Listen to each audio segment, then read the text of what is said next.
friends, welcome back to the channel Kanavakudi and have a nice day to everyone. Summer வந்துட்டாலே இந்த ஹாலிடேஸில் கிட்ஸோட atrocity தாங்கவே முடியாது. எந்த பொருளும் வச்ச இடத்துல இருக்கவே இருக்காது. டாய்ஸ் எல்லாம் எடுத்து விளையாண்டு அந்தந்த இடத்துல அப்படியே செதறி தான் கிடைக்கும். அதுவும் இந்த பால்கனி இருக்குது பாருங்கள், அது பாவம்னு தான் சொல்லணும். வின்டரில் யாருமே கண்டுக்காத இந்த பால்கனியை சம்மரில் அந்தளவுக்கு யூட்டிலைஸ் பண்ணி சூப்பராக யூஸ் பண்ணிகிட்ருக்காங்க பசங்க. வாட்டர் கன், அதுக்கப்புறமா வாட்டர் பம்ப் பண்ணி போர் பண்ணுறது, பபிள்ஸு, இந்த மாதிரி எல்லாமே இந்த பால்கனியில் தான் விளையாடுறாங்க. ஒரு பக்கெட் நிறையா தண்ணி பிடிச்சிட்டு வந்து வச்சுக்குவாங்க. ஸோ வாட்டரை எடுக்கிறது, அப்படியே வெளியில் ஸ்ப்ரே பண்ணி விட்றது, இந்த மாதிரி ஜாலியாக அந்த வாட்டரில் என்ஜாய் பண்ணி விளையாண்டுக்கிட்டே இருந்தாங்க.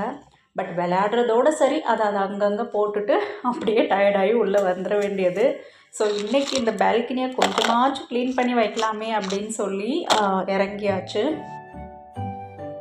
இங்கே சம்மர் வந்துட்டால் போதும், பால்கனியில் ஒரு குட்டி டேபிள் 2 சேர் போட்டு கப்புள்ஸாக உட்காந்து காஃபி குடிச்சிக்கிட்டு, அதுவும் இந்த தாத்தா பாட்டியெல்லாம் இருக்காங்க பாருங்கள், முழு நேரம் பால்கனியில் தான் இருப்பாங்க.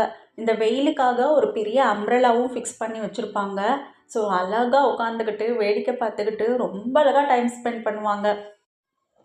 இங்கே அண்டர் கிரவுண்டில் எங்களுக்கு ஒரு ஸ்டோரேஜ் ரூம் ஒன்று கொடுத்துருப்பாங்க. அங்கே நம்ம எப்போயாச்சும் தேவைப்படுற திங்ஸை வந்து ஸ்டோர் பண்ணி வச்சுக்கலாம். சைக்கிள் எல்லாமே வின்டரில் அங்கே தான் இருக்கும். சம்மர் ஆரம்பிச்சிட்டா போதும், பசங்க சைக்கிள் எடுத்துகிட்டு வந்து பால்கனியில் வச்சுக்குவாங்க. எப்போ வேணுமோ எடுத்துகிட்டு போய் ஓட்டிகிட்டு வந்து திரும்ப இங்கேயே வச்சுக்குவாங்க. அடிக்கிற வெயிலுக்கு இந்த வெயிலில் சைக்கிளை அப்படியே போட்டோம்னா அவ்வளோதான் அப்படின்னு சொல்லிட்டு நான் பழைய பாய் ஒன்று இருந்தது, அதை வந்து இந்த சைக்கிள் மேலே போட்டு பால்கனியில் வச்சுருக்கேன். நான் ஸ்பெசிஃபிக்காக இந்த பால்கனியை யூஸ் பண்ணுறது 2 டைம் தான். ஒன்று வந்து வீக்கெண்டில் மார்னிங் ஒரு காஃபி போட்டுட்டு வந்து உட்காந்து டைம் ஸ்பெண்ட் பண்ணுவேன். இன்னொன்று கிளாத்ஸை ட்ரை பண்ணுறதுக்கு வருவேன், அவ்வளோதான். இங்கே சம்மர் ஆரம்பிச்சிட்டாலே எவ்ரி வீக்கெண்ட் பிஸியாக தாங்க இருப்போம். ஏன்னா வின்டரில் லாக்டவுன் மாதிரி வீட்டுக்குள்ளேயே அடைஞ்சு கிடைக்கிற மாதிரி இருக்கும். அந்த குளிரில் நம்ம வெளியே போனாலுமே ஒரு 2 ஹவர்ஸுக்கு மேலே கண்டிப்பாக இருக்க முடியாது. 2 ஹவர்ஸே சொல்லப்போனால் அதிகபட்சம் தான். குளிர் தாங்கவே முடியாது, அந்தளவுக்கு குளிர் இருக்கும் வின்டரில். ஸோ சம்மரை இங்கே மக்கள் எந்த அளவுக்கு யூட்டிலைஸ் பண்ண முடியுமோ அந்தளவுக்கு யூட்டிலைஸ் பண்ணுவாங்க. டே டைமும் லாங் அப்படிங்கிறதுனால நிறைய டூர்ஸ் பிளான் பண்ணுவாங்க. அவுட்டோர் ஆக்டிவிட்டீஸ் அவ்வளோ பண்ணுவாங்க. ஸ்கேட்டிங், சைக்கிளிங், கேம்பிங், ஸ்விம்மிங் போகிறது, இன்னும் சொல்லப்போனால் ஸ்விம்மிங் போகிறதெல்லாம் இங்கே ஒரு ரிச்சுவலாகவே வச்சுருக்காங்க அப்படின்னு தான் சொல்லணும். ஃபேமிலியாக ஃப்ரெண்ட்ஸாக சேர்ந்து ஸ்விம்மிங் பூலை போய் ஆக்கியபை பண்ணிடுவாங்க. வீக்கெண்ட்ஸில் போனால் அங்கே கொஞ்சம் கூட இடமே இருக்காது, அந்தளவுக்கு க்ரௌடடாக தான் இருக்கும் பூல் எப்பயுமே. ஸோ இன்றைக்கி ஸ்விம்மிங்க்கு ஒன்லி லேடிஸ், அதாவது கிட்ஸ் அண்ட் லேடிஸ் மட்டும்தான் போகிறோம். ஸோ ஒரு 3 ஃபேமிலி சேர்ந்து போகிறதுனால ஒரு 4 to 5 ஹவர்ஸ் கண்டிப்பாக அங்கே ஸ்பெண்ட் பண்ணுவோம். ஏன்னா ஒரு வாட்டி வாட்டரில் இறங்கிட்டாலே பசங்க கண்டிப்பாக அவ்வளோ சீக்கிரம் வரவே மாட்டாங்க.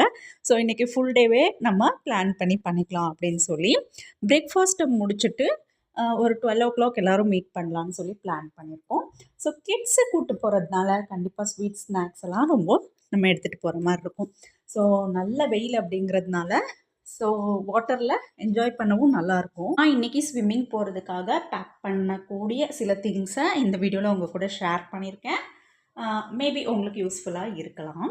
ஸோ என்னெல்லாம் பேக் பண்ணியிருக்கேன்னு சொல்லி ஒன்று ஒன்றா காட்டுறேன், வாங்க பார்க்கலாம். ஸ்விம்மிங் போகிறோம் அப்படிங்கிறதுனால ஸ்விம் சூட் தேவை. ஸோ பசங்களோட swimsuit and head cap, இது வந்து தலை ஈரமாகாமல் இருக்கிறதுக்காக ஹெட் கேப் ப்ளஸ் காகுல்ஸ். 2 பசங்களுக்குமே காகுல்ஸ் இருக்குது. இது அவங்க ஸ்விம்மிங் கிளாஸ் போகையில் அவங்களுக்காக வாங்கின goggles and head cap. So பாப்பாக்குமே head cap and goggles plus swimming சூட்டும் இருக்குது. அண்ட் இது வந்து பார்த்திங்கன்னா என்கிட்ட ட்ரை மேட் எதுவுமே இல்லை, அதனால ஸோ நம்ம வீட்டில் இருக்கிற கிளாத்தையே மேட்டாக யூஸ் பண்ணிக்கலாம்னு சொல்லி 2 கிளாத் எடுத்து வச்சுருக்கேன். நம்ம பெட்ஷீட் கூட எடுத்துகிட்டு போகலாம், பட் ரொம்ப ஹெவியாக இருக்கும், ஸோ கேரி பண்ண ஈஸியாக இருக்கட்டும்னு சொல்லி லைட் வெயிட் கிளாத்தாக 2 எடுத்து வச்சுருக்கேன். அப்புறம் என்னோடய ஸ்விம் சூட், அப்புறம் வாட்டர் பாட்டில், 3 பேருக்கும் 3 வாட்டர் பாட்டில் இருக்கட்டும்னு சொல்லி. அதுக்கப்புறம் பார்த்திங்கன்னா சன்ஸ்க்ரீன், கண்டிப்பாக வெயிலில் நிறையா நேரம் இருப்போங்கிறதுனால சன்ஸ்க்ரீன் கண்டிப்பாக தேவை. கோம்பு, கிளிப்பு இது தேவைப்படலாம். இது வந்து பாடி லோஷன், நம்ம வாட்டரில் ஃபுல்லாக ப்ளே பண்ணதுக்கப்புறம் அப்ளை பண்ணிக்கிறதுக்கு தேவைப்படும்.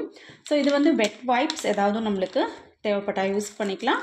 ட்ரை டிஷ்யூஸ், அதுக்கப்புறமா பட்ஸும் வச்சுருக்கேன். ஸோ வாட்டரில் விளையாடுறோங்கும் போது நம்மளுக்கு காதில் தண்ணி போய் அந்த இஷ்யூஸ் எல்லாம் வரலாம். ஸோ இருக்கட்டும் சேஃப்டிக்கு அப்படின்னு சொல்லி 2 பட்ஸ் வச்சுருக்கேன். அண்ட் இது வந்து வேலெட் கண்டிப்பாக தேவை. அங்கே ஸ்நாக்ஸ் ஏதாவது வாங்குவோம். குட்டீஸை கூப்பிட்டு போகிறோம் அப்படிங்கிறதுனால நாங்கள் ஸ்நாக்ஸு, ஃப்ரூட்ஸு, ஜூஸ் எல்லாம் நிறையாவே பேக் பண்ணியிருக்கேன். இது வந்து பார்த்திங்கன்னா சீஸ் பால், குட்டீஸ் எல்லாருக்குமே பிடிக்கும். தம்பி வந்து ஸ்பைஸியாக கொஞ்சம் வேணும்னு சொல்லி ஸ்பைஸியாக ஒரு சிப்ஸ் வாங்கியிருக்காங்க. அண்ட் ஒரு பிஸ்கெட் பேக். இது டேஸ்ட் சூப்பராக இருக்கும். அவ்வளோ ஸ்வீட்னஸ் இருக்காது, பட் ரொம்ப நல்லாயிருக்கும். அண்ட் சம்மர் இல்லையா, ஸோ நல்ல வெயில் இருக்கும். ஹைட்ரேஷனுக்காக 2 பாட்டில் ஜூஸ் எடுத்திருக்கோம். இது வந்து சில மல்டி விட்டமின் ஜூஸ் அப்படின்னு சொல்லலாம். கூட ஃப்ரூட்ஸையும் பேக் பண்ணியிருக்கேன். ஸ்ட்ராபெரியை நல்லா வாஷ் பண்ணிவிட்டு ட்ரை பண்ணி பேக் பண்ணியிருக்கேன். கூடவே ஒரு பாக்ஸில் கிரேப்ஸும் பேக் பண்ணியிருக்கேன். இதை தவிர்த்து அங்கே வந்து பசங்க கண்டிப்பாக ஃப்ரைஸ் ஏதாவது வாங்குவாங்க. நக்கெட்ஸோ ஃப்ரைஸோ இல்லை ஐஸ்கிரீம் வாங்கி சாப்பிடுவாங்க. ஸோ அதனால இந்தளவுக்கு தான் நான் ஸ்நாக்ஸை பேக் பண்ணியிருக்கேன். கூடவே பார்த்திங்கன்னா டிஸ்போசபிள் கிளாஸ் ஒரு 4 எடுத்திருக்கேன். ஸோ ஜூஸ் எல்லாம் வாங்கி ஊற்றி குடிச்சிட்டு வாட்டர் பாட்டில் கண்டிப்பாக தேவை. ஏன்னா ஜூஸ் மட்டுமே நம்மளுக்கு குடித்தா தண்ணி குடித்த மாதிரி இருக்காது இல்லையா. ஸோ சம்டைம் நம்மளுக்கு தண்ணி தேவைப்படும். அதனால வாட்டர் பாட்டில் ஆளுக்கு ஒன்றுன்னு சொல்லி 3 வாட்டர் பாட்டிலையும் எடுத்திருக்கேன். அண்ட் மெயினாக இன்னொன்று எடுத்திருக்கேன், என்னுடைய ஹெட்செட். ஸோ மொபைலை ஃபுல்லாக சார்ஜ் பண்ணியாச்சு, ஹெட்செட்டையும் ஃபுல்லாக சார்ஜ் பண்ணியாச்சு. நான் ரொம்ப நேரம் வாட்டரில் இருக்க மாட்டேங்கிறதுனால ஸோ சாங்ஸ் ஏதாவது கேட்டுக்கிட்டு இருக்கலான்னு சொல்லி அதையும் சார்ஜ் பண்ணி எடுத்துக்கிட்டேன். கூட ஒரு அம்ப்ரெல்லாவும் எடுத்திருக்கேன். கண்டிப்பாக கூட்டம் அதிகமாக தான் இருக்கும். எல்லோரும் மோஸ்ட்லி ஸ்விம்மிங் பூலில் தான் இருப்பாங்க. ஸோ நம்மளுக்கு ஷேடடான ஒரு இடம் கிடைக்கல அப்படின்னா அம்ப்ரெல்லா யூஸ் பண்ணிக்கலாம் அப்படின்னு சொல்லி அம்ப்ரெல்லாவும் ஒன்று எடுத்து வச்சுருக்கேன். இது கூடவே வேறு என்ன இருக்குன்னு பார்த்திங்கன்னா சன் ஹேட் வந்து எடுத்துக்குவோம், வெயில் அதிகமாக இருக்கிறதுனால. இன்றைக்கி வந்து பஸ்ஸில் தான் போகலான்னு சொல்லி பிளான் பண்ணியிருக்கோம். ஆக்சுவலி இது வந்து வாக்கபிள் டிஸ்டன்ஸ் தான், பசங்க கூட நடந்துருவாங்க. பட் வெயில் அதிகமாக இருக்குது, டயர்டாகிடுவாங்க பசங்க நடக்க வச்சோம்னா. அது மட்டும் இல்லை, இவ்வளோ லக்கேஜை தூக்கிக்கிட்டு நாங்கள் நடக்கிறதும் கஷ்டமாயிடும். அதனால் இன்றைக்கி பஸ்ஸில் தான் போகலான்னு சொல்லி பிளான் பண்ணியிருக்கோம். கிட்ஸுக்கு தனித்தனியாக ஒரு பேக், அவங்களோட swimsuit and water bottle மட்டும் அதில் இருக்கும். கூடவே நம்ம டவல்ஸ் எடுத்துக்கணும், அதை நான் சொல்ல மிஸ் பண்ணிட்டேன். ஸோ 2 டவல் எடுத்திருக்கோம். கூட நான் ஒரு பேண்டேட்ஸும் எடுத்திருக்கேன். ஏன்னா மேபி ஏதாச்சும் நம்மளுக்கு தேவைப்பட்டாலும் படலாம்.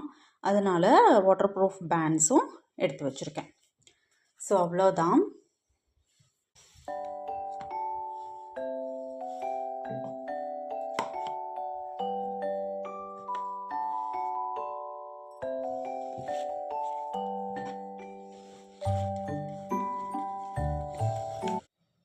நல்ல ஒரு 5 ஹவர்ஸ் இன்றைக்கி டைம் எப்படி போச்சுன்னே தெரியல. இன்றைக்கி பூலுமே பார்த்திங்கன்னா அந்தளவுக்கு ஃபுல்லாக தான் இருந்தது. நல்லா ஸ்விம் பண்ணிவிட்டு ஸ்நாக்ஸ் எல்லாம் சாப்பிட்டுட்டு ரிட்டன் வரையில் ஒரு ஐஸ்கிரீமை வாங்கி சாப்பிட்டுக்கிட்டே பஸ்ஸில் கிளம்பி வந்தாச்சு. வீட்டுக்கு வந்து ஹஸ்பண்ட் டின்னர் சமைச்சு வச்சுருந்தாரு. லக்கிலி நான் வந்து சமைக்கணுமோன்னு நினச்சேன். பட் அவங்க சமைச்சு வச்சுருந்ததுனால நல்லா சாப்பிட்டுட்டு ஒரு மூவியும் பார்த்துட்டு அன்னைக்கு டேவை சூப்பராக முடிச்சிட்டோம்.